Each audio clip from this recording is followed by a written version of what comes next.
Now then, guys, welcome back to the George Scaife LFC channel. Liverpool take on Chelsea on the Saturday away. Here is the team I would take to Stamford Bridge. Mamardashvili starts in goal. We're going to go for a back four, in my opinion, of actually Van Dijk and Joe Gomez. We're going to talk about why I'd pick these players in a bit. Gomez, I would go for Conor Bradley to start this game. And left back for me is Milos Kerkez, who I can't find. He's hiding behind Frimpong. Milos Kerkez to start the game. In midfield, I've gone for Alexis McAllister. I've gone for Ryan Gravenberch. And I've also gone for, of course, Dominic Szoboszlai. In the attack, for me, Wirtz does not play. I've gone for Mo Salah. I've gone for Alexander Isak. And off the left, I've gone for, I can't find him, there he is, 18, Cody Gakpo. That is the 11 I would take to Stamford Bridge. That team is more than good enough to beat a Chelsea side who they struggled to beat a Benfica side, apparently. I mean, I didn't watch the game, but it was a 1-0 win in the Champions League. Granted, we lost to Galatasaray. We can't talk about form. If we're going to throw out, you only scraped to win against Benfica, yeah, we've got no legs to stand on. They right now are, look at the form, right? Let me just go through the form now. They've won, lost. We've lost, won. So we've lost our last two games. They've at least won one of their last two games. The game against Brighton was pretty poor, though, I've got to say. But red cards considered and that kind of thing. Listen, there's some hot stats I want to just reveal to you right now regarding Chelsea and Liverpool because we haven't got the best record against the Blues. Chelsea have scored exactly once before half-time in 7 of their last 9 home matches. So once before half-time, so they start fast, basically.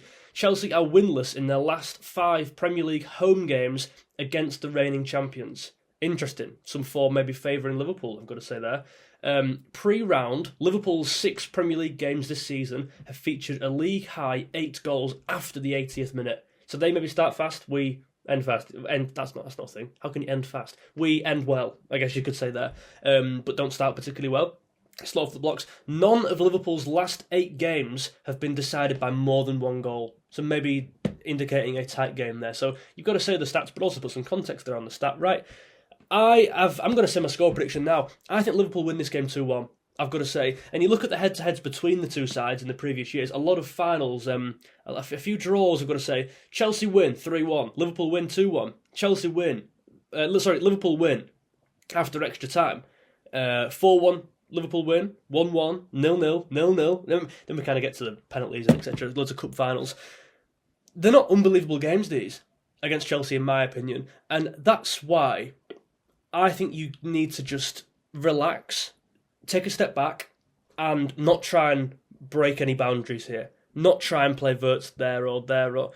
You've got to go back to what works in these games, in my opinion. Why start Wirtz or be radical and start Engamoa?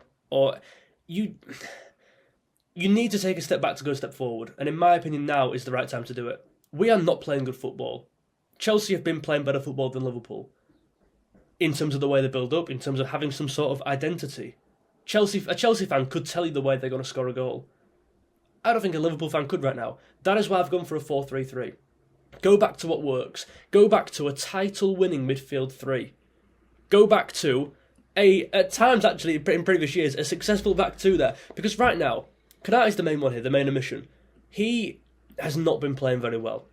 And actually it's becoming more than that. It's becoming, we saw, that Alisson injury. I hate to blame it. It's not Konate's fault that he was injured, of course, but he didn't put him in the best position there, you know what I mean? And that was coming. Oh my God, that was coming. He's doing this, every game now. And I love him. I want to defend him. I really want to defend him, but he's not giving me much to work with here. I almost can't defend these kind of errors that he's making. So off the ball recently. And it's not me saying he should be sold. It's not one of these exaggerative fans who want him out at the first sign of maybe a bad pass or a bit of concerning form. I want him just benched and dropped. I would use the word dropped. Benched implies you're resting, dropped implies you're bad. I want him dropped for 1 game. And I think Gomez can come in and fill in here. Again, Chelsea have no Cole Palmer. I think Chelsea also have a few defenders missing as well with injury. There's never a better time to play him, really. There is. If we'd obviously won our previous 25 games, there's a time to play him. But however, we haven't been doing that. We've lost our last 2 games. Back-to-back losses. Feels like Man United. That's why you refrain from doing your 4-2-3-1. That's why you revert back to the successful formation of a 4-3-3. I want Isak on the ball. I want service to the guy. He came on the other day and he touched the ball 5 times, and they were all kind of over here in the corner, right? Salah, Salah's not a 4-2-3-1 forward, in my opinion. He's too wide, he's too deep, he's not involved in the play.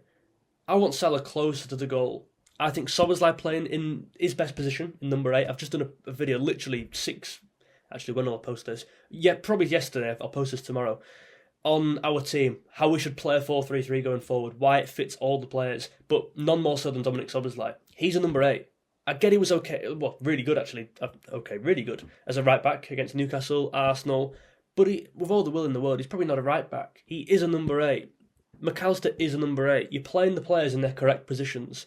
Every single player here is in his correct role, regarding, despite one, Gravenberch, who probably has to take one for the team right now. But yeah, Szoboszlai's legwork can probably, for me, give that cover Salah needs to get further forward, and also Bradley overlapping. Bradley's probably been left a bit to be desired so far, in my opinion. I love him. Again, people are saying we should drop him and sell him. It's like, can you calm down, seriously?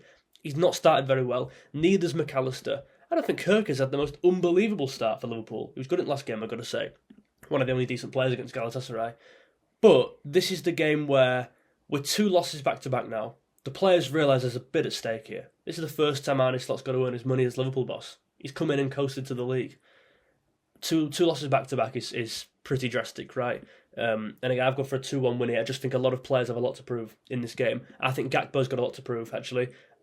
I think he started really well, Gakpo. And I actually think against Galatasaray, he was one of our best players.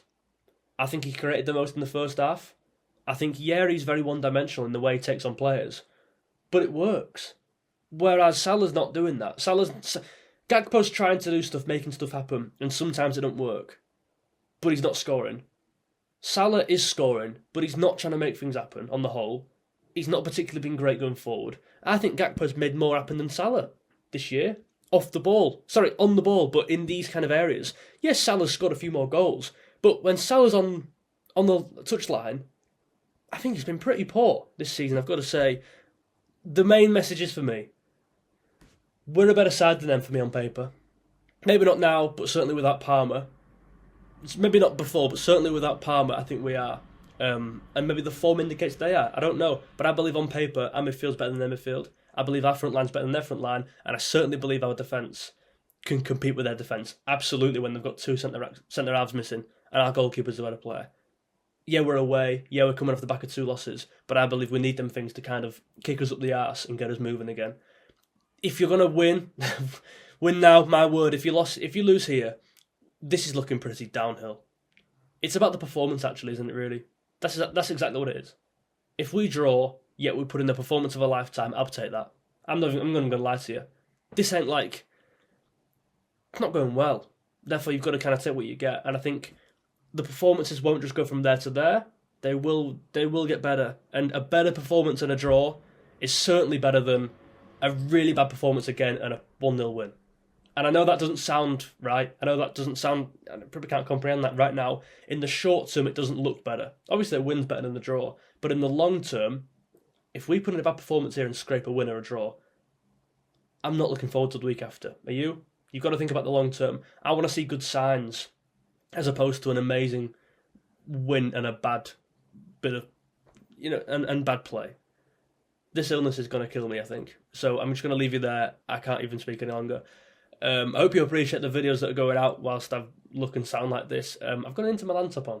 I'm not changing alliances, I promise. I'm not doing just nice kit. Nice kit. It's actually really nice. I don't know if you can see like the world map on it. Anyway, if you enjoyed, leave a like and subscribe, and hopefully I recover from this frigging cold soon.